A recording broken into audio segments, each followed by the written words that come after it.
Hi everyone, Dale Pinkert here.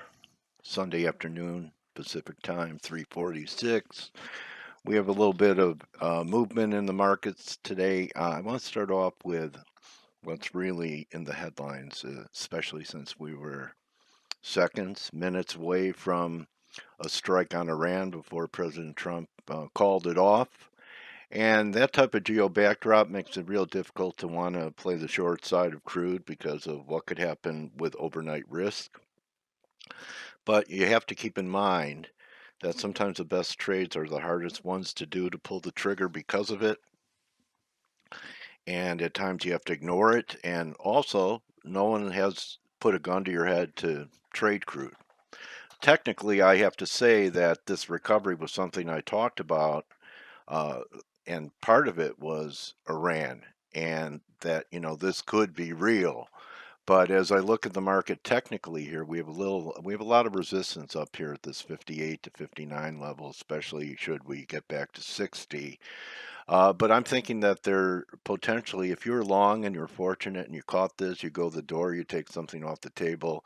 And as you can see on the 4 hour, there are three little drives here. We didn't quite make a new high and take out last week's highs yet, but on some of the shorter time frames, these highs are not confirming. So I'm going to be alert for possibly maybe some type of short scalp because it's so hard to do with the backdrop of Iran, and not look for a home run ball, but perhaps a pullback towards $55 and correct. This has been a rally of about $7 from 51 to 58 in round numbers.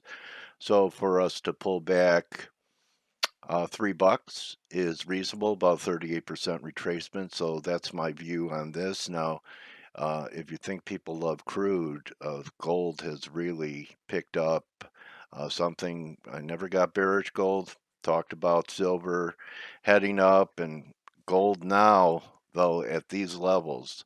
And the breakout was like 1375. So the whole world's bullish because you have a weekly breakout that projects up towards, I don't know, about 1500.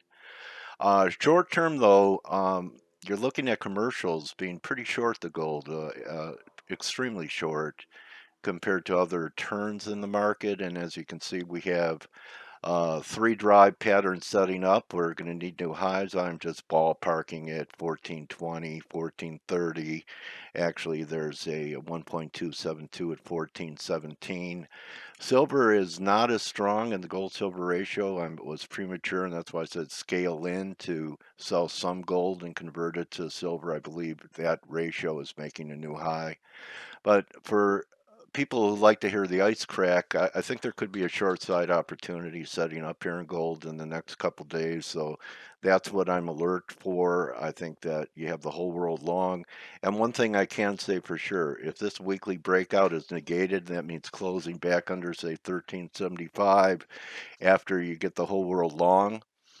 There's going to be a lot of liquidation in gold if this breakout is a fake out. I want to wrap it with 30-year yield, something I've been talking about. And actually, yields came back Friday. If you see this little blue dot at the bottom, it's called an island bottom. So that's still my call. I'm looking for a trough or a low in interest rates and them to start heading up again, with the long end of the market heading up in rates faster than the short end because the Fed controls that. So let's have a great week. Summer began on the 21st. Let's have a great summer season. Remember, don't just count your pips, count your blessings. You can find me on Twitter at Forex Stop Hunter, and I know where your stops are. Good hunting.